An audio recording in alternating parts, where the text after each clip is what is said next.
Salon de beauté Luminel vous présente le journal.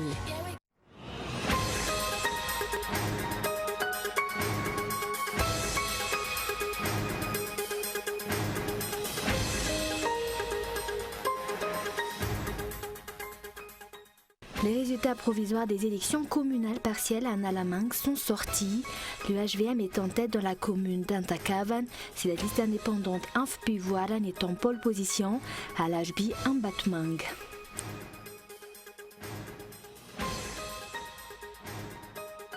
Les deux têtes de l'exécutif sont tous les deux à l'étranger actuellement.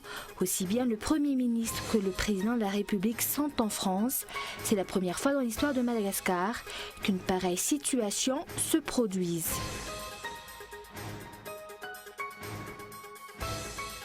Abdelhamid Dabaoud, l'organisateur présumé des attentats de vendredi à Paris, a bien été tué à Saint-Denis lors de l'assaut des forces de l'ordre. Il était impliqué dans 4 attentats ou tentatives d'attentats depuis le printemps.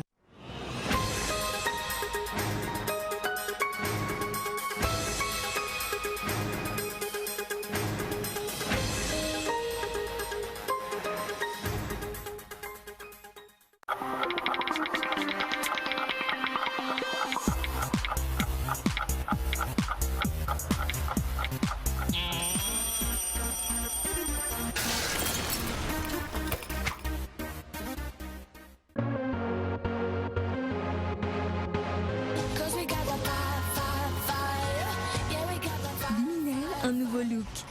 Onglerie, coiffure et coupe tendance, coiffure mariée, tissage et extension cheveux, lissage brésilien, extension cils, maquillage.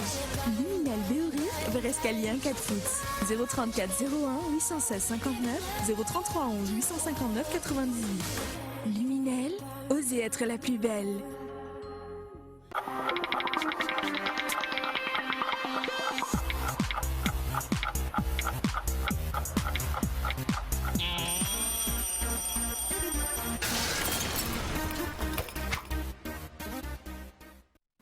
Bonsoir à tous et bienvenue dans ce journal. À la une aujourd'hui, les deux têtes de l'exécutif sont tous les deux à l'étranger actuellement. Aussi bien le Premier ministre que le Président de la République sont en France. C'est la première fois dans l'histoire de Madagascar qu'une pareille situation se produise, déplore Laurent Amarsan du parti Malagas Miramieng, d'autant plus que le pays traverse un moment difficile. Reportage de Gaëtan Djazlav. Le chef du gouvernement et le président de la République sont tous les deux absents du territoire national actuellement. Cette situation, la première dans l'histoire de Madagascar, est inquiétante selon Laurent Amarsan, membre du bureau politique Malagas Miramieng, car le pays traverse actuellement un moment difficile. C'est intolérable quand, de tels moments, le président de la République, le Premier ministre et le secrétaire général du gouvernement sont simultanément absents du territoire alors que les militaires sont envoyés pour chasser les Daalou. Nevraouldine, député élu sous les couleurs du MAPAR, affirme quant à lui que cette absence du territoire des deux têtes de l'exécutif témoigne de l'inconsidération du peuple par les dirigeants. Rappelant que le Premier ministre est actuellement en France pour des raisons de santé, certaines voix se lèvent justement pour dire qu'il est temps pour le président de la République de réfléchir sur le remaniement exigé depuis des mois par les partis politiques et certaines sociétés civiles. Et comme nous l'avons annoncé dans les titres, les résultats provisoires des élections communales partielles à Nalamangue sont sortis. Le HVM est en tête de la commune d'Antankav, ainsi la liste indépendante Anfpivoaran est en pole position à l'Arbi Ambatmang. Pour ces deux communes, une baisse du taux de participation a été enregistrée durant le scrutin du 13 novembre dernier. Reportage. Le taux de participation aux élections communales partielles était en baisse à Nalamangue. Pour la commune d'Alarbi Ambatmang, sur les 8 345 électeurs inscrits, 3 367 sont venus voter vendredi, soit un taux de participation de 40,35%.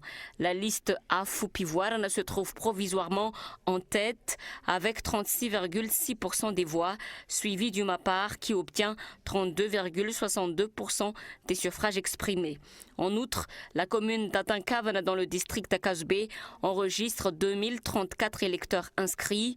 1158 d'entre eux sont venus voter, donnant un taux de participation de 56,93%. La liste HVM est provisoirement en tête avec 40,30% des voix. La liste Assini-Vunzung est quant à elle deuxième avec 30,88%. Ce ne sont que des résultats provisoires. La proclamation des résultats officiels appartient aux tribunaux administratifs. Concernant toujours ces élections communales, le MAPAR a émis des suspicions de fraude quant aux élections qui se sont tenues dans la commune rurale de Vitena-Ndamasni. Ce parti caracole en tête provisoirement avec 642 voix contre 442 pour le HVM. Si ces résultats sont détournés, le peuple pourra se révolter, selon Pierre Hulder. Le peuple a longtemps gardé le silence, mais lorsque sa coupe sera pleine, il ne se laissera plus faire, il se rebellera. Le mandat de la Sénite prend définitivement fin avec l'achèvement de ces élections partielles. Beaucoup attendent ainsi le bilan que pourraient dresser les responsables de cette commission, mais la date de la passation avec la CENI demeure une interrogation. Et également dans l'actualité de ce jour, pour la prochaine année scolaire, le programme de l'enseignement technique connaîtra un léger changement. L'entrepreneuriat va être inclus dans le programme. La raison est que le taux de création d'emplois ne cesse de regresser, passant de 22 000 en 2012 à 13 000 l'an dernier. Reportage. 80% des entreprises à Madagascar sont classées dans la catégorie des PME. Ces dernières fournissent 30% des recettes de l'État. D'après les dernières statistiques publiées par l'IDBM, la création d'emplois a régressé de 50% en 2014 comparé à 2012. Si en 2012, 22 000 emplois créés ont été enregistrés, l'an dernier, seuls 13 000 emplois ont été créés. Cela résulte de l'inexistence de la culture entrepreneuriale, d'après un technicien. Par ailleurs, créer une entreprise est difficile à Madagascar, notamment pour les femmes, en raison des problèmes de moyens pour démarrer une activité. La difficulté des jeunes qui viennent de finir leurs études d'acquérir un prêt bancaire constitue également un blocage. Afin de mieux préparer les jeunes dans la création de leur propre entreprise, une fois leurs études terminées, le ministère de l'Enseignement technique va intégrer l'entrepreneuriat parmi les matières à étudier en classe. Le ministère de l'Emploi et de l'Enseignement technique et de la formation professionnelle a décidé d'introduire la culture entrepreneuriale en tant que curricula au sein des établissements d'enseignement technique et de la formation professionnelle et également au sein des centres de formation professionnelle. Pour les centres de formation professionnelle, les jeunes ruraux déscolarisés ont déjà décidé à apprendre la culture entrepreneuriale, mais pour les établissements d'enseignement technique et de la formation professionnelle, ce sera à partir du mois d'octobre 2016. La journée mondiale de l'entrepreneuriat a été célébrée depuis lundi à Antananarivo. Et actualité internationale, Abdelhamid Abaoud, l'organisateur présumé des attentats de vendredi à Paris, a bien été tué à Saint-Denis lors de l'assaut des forces de l'ordre. Il était impliqué dans 4 attentats ou tentatives d'attentats depuis le printemps. Reportage de France 24. Oui, exactement. Le ministre de l'Intérieur, Bernard Cazeneuve, a souligné le rôle déterminant qu'avait Abdelhamid Abaoud au sein de l'organisation de l'État islamique. Son nom apparaît notamment dans plusieurs enquêtes. L'enquête sur l'attaque du musée juif de Bruxelles. Il connaissait Mehdi Nemmouche. Il aurait également été impliqué dans l'attaque du Thalys ou encore impliqué, son nom apparaît également dans la tentative d'attentat contre l'église de Villejuif. Vous l'avez dit, son nom apparaît dans 4 des 6 tentatives d'attentats depuis le printemps en France. Selon le ministre de l'Intérieur, il avait un rôle de recrutement ainsi que d'aider à la formation et au retour des djihadistes étrangers en Europe pour y commettre des attentats. Ensuite, le ministre de l'Intérieur a souligné au moins, peut-on dire, les failles du manque de transmission des informations au niveau européen, puisqu'il a précisé qu'aucune information émanant de pays européens n'a été communiquée suggérant qu'il ait pu être en Europe. Vous savez, Abdelhamid Abaoud était très présent sur les réseaux sociaux, mais depuis la Syrie, et rien n'indiquait qu'il ait pu rejoindre l'Europe. Il a précisé également que ce n'est que le 16 novembre dernier, soit 3 jours après les attentats de Paris, qu'un service non européen a indiqué avoir eu sa connaissance en Grèce. Le ministre Bernard Cazeneuve a appelé à une prise de conscience des dirigeants européens. Il faut aller vite, il faut aller fort. Demain, il va participer à une réunion des ministres de l'Intérieur européens à Bruxelles. Abdelhamid Abaoud, surnommé Abou Omar le Belge. Son nom apparaît pour la première fois à la une des médias en janvier dernier, après un attentat déjoué in extremis en Belgique. Il est alors soupçonné d'en être le commanditaire. Ce Belge de 28 ans, né dans le quartier de Bruxelles de Molenbeek-Saint-Jean, s'expose dès 2013 sur les réseaux sociaux. À cette époque, il gagne la Syrie et monte très vite les échelons de l'organisation de l'État islamique. Il devient l'une des figures de la propagande du groupe sur Internet et sur les réseaux sociaux. Son nom apparaît dans les enquêtes sur plusieurs attentats. Il était notamment en contact avec Mehdi Nemmouche, le tueur du musée juif de Bruxelles. Les enquêteurs le suspectent aussi d'être impliqué dans le projet d'attentat de l'église de Villejuif ou plus récemment dans l'attaque du Thalys où un carnage a été évité grâce à l'héroïsme de certains passagers. En août dernier, un djihadiste interpellé à son retour de Syrie mentionne le nom d'Abdelhamid Abaoud. L'homme avoue que le terroriste prépare une attaque en France. Jusqu'à présent, tout le monde le pensait en Syrie. Il était d'ailleurs l'une des cibles potentielles des récentes frappes françaises. C'est juste une faille énorme. Parce que c'est quelqu'un de très très connu. Et il s'exprimait beaucoup, il faisait des selfies, des petites vidéos. Et donc c'est un visage connu. C'est pas quelqu'un qui peut passer sous les radars, si je puis dire. Les enquêteurs en sont persuadés. Abaoud a d'une manière ou d'une autre pris part aux attentats de Paris du 13 novembre. Il connaissait d'ailleurs très bien au moins l'un des terroristes, Salah Abdeslam, toujours recherché, avec qui il a fait de la prison en 2010 pour une histoire de braquage. Et les députés, eux, ont voté la prolongation de l'état d'urgence alors qu'une nouvelle menace plane sur la France. Manuel Valls avertit du risque d'armes chimiques ou bactériologiques. Reportage de France 24.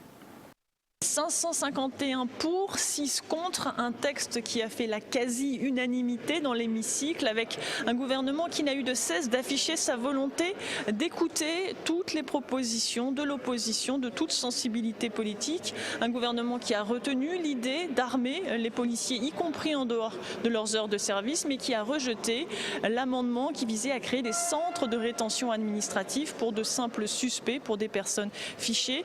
Et un gouvernement qui, sur la question du bracelet électronique, a coupé la poire en deux puisque ces bracelets ne seront simplement utilisés pour des personnes ayant déjà fait l'objet d'une condamnation pour terrorisme. Un texte donc qui se veut équilibré. Pour Claude Barthelone, le président de l'Assemblée nationale, c'est un jour qui fera date. Oui, c'est un jour important. C'est vraiment la manifestation d'une volonté d'union nationale sur ce texte, sur la proposition du gouvernement, pour montrer aux Français que d'abord nous voulons assurer leur sécurité et nous voulons un État qui soit réactif, à la fois dans l'objectif que je viens de fixer. Et puis c'est aussi un signal pour tous nos ennemis, pour qu'ils comprennent que la France est rassemblée pour pouvoir défendre sa manière de vivre, ses libertés et les valeurs de la République. Un texte qui prolonge mais qui muscle également l'état d'urgence avec des pouvoirs nettement renforcés pour les policiers. C'est une première étape. Le vote aura lieu demain au Sénat avant la réforme constitutionnelle qui, elle, prendra plus de temps, 3 mois. Il s'agit là aussi d'inscrire dans la durée, dans le droit, des mesures d'exception. C'est le prix à payer pour le gouvernement pour lutter contre Daesh, la menace terroriste, y compris la menace d'attaques chimiques bactériologiques. Et nous allons revenir sur quelques actualités nationales. Premières explications du ministère des Mines concernant les pierres industrielles en provenance de la région de Bunglav qui ont été saisies en septembre d'après ce dernier. Cette saisie résulte du différend entre le propriétaire du terrain où ces pierres ont été extraites et la dame qui affirme en être la propriétaire légale. Ainsi, d'après le directeur général du dit ministère des Mines, si tel est le cas, pourquoi Madame Blandine, la propriétaire des 18 tonnes de cristal disparues dans la cour du ministère des Mines, a encore pu en extraire 7 tonnes complémentaires? Et Mahindra, l'une des marques leaders du secteur automobile indien, s'intéresse au marché malgache.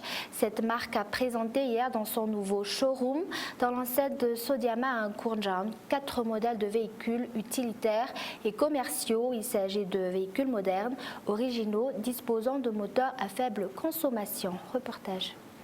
La marque indienne Mahindra possède désormais un nouveau showroom dans l'enceinte de Sodiama à Ankorjan. 4 modèles de cette marque, dont la nouvelle XUV 500, la Quanto, le pick-up double cabine et le 3 roues Alpha, y sont disponibles. Avec l'ouverture de ce nouveau showroom, la marque Mahindra entame ainsi son partenariat avec le groupe Sodiama, qui dispose de solides expériences du marché automobile à Madagascar. Les prix de lancement de ces véhicules modernes et originaux sont intéressants. Alors, il est disponible en version passager, en version cargo, et ensuite on a du SUV, ça peut monter jusqu'à 120 millions d'arias. Donc une fourchette de prix qui est quand même intéressante, avec des véhicules milieu de gamme qui tournent autour de 60-65 millions d'arias, un pick-up qui tourne autour de 75-80 millions d'arias. Là, le prix de lancement sur le pick-up est de 75 millions d'arias. Pour un pick-up à Madagascar, c'est un excellent prix. Ainsi, la marque Mahindra ne tardera pas à occuper une place importante dans le marché de l'automobile à Madagascar, mais les opérateurs du secteur souhaitent que la taxe sur les véhicules neufs soit révisée afin de développer davantage le marché du neuf dans la grande île. Idéalement, dans un monde tout à fait idéal, et pour faire en sorte que les véhicules soient le moins chers possible pour le consommateur malgache, il faudrait le moins de taxes possible sur ces véhicules. Nous sommes convaincus qu'avec moins de taxes sur les véhicules neufs et avec un marché de l'occasion plus régulé, on pourrait arriver à doubler ou au moins d'augmenter de 50% la taille du marché du neuf à Madagascar. Et ça, c'est des conditions qui sont importantes. Et pour développer le marché du neuf, il est impératif de contrôler le marché de l'occasion, de limiter la durée de vie des véhicules d'occasion et de limiter les taxes sur les véhicules neufs. C'est le seul moyen de doper ce marché et c'est le seul moyen d'accéder à la croissance économique, notamment à travers le secteur automobile. Le nouveau showroom de Mahindra à Ankorjan a été inauguré hier après-midi. Et un rappel des grands points développés dans ce journal. Les résultats provisoires des élections communales partielles à Nalamingue sont sortis. Le HVM est en tête dans la commune d'Antakav, ainsi la liste indépendante Afpivoire en étant pole position à l'Arbi Batmang. Pour ces deux communes, une baisse du taux de participation a été enregistrée durant le scrutin du 13 novembre dernier. Les deux têtes de l'exécutif sont tous les deux à l'étranger actuellement, aussi bien le Premier ministre que le Président de la République sont en France. C'est la première fois dans l'histoire de Madagascar qu'une pareille situation se produise, déplore Laurent Amarsan du parti Malagas Miaramieng, et d'autant plus que le pays traverse un moment difficile. Et enfin, Abdelhamid Abaoud, l'organisateur présumé des attentats de vendredi à Paris, a bien été tué à Saint-Denis lors de l'assaut des forces de l'ordre. Il était impliqué dans 4 attentats ou tentatives d'attentats depuis le printemps. Voilà, c'est la fin de ce journal. Merci de l'avoir suivi. Excellente soirée sur Cool TV. Au revoir.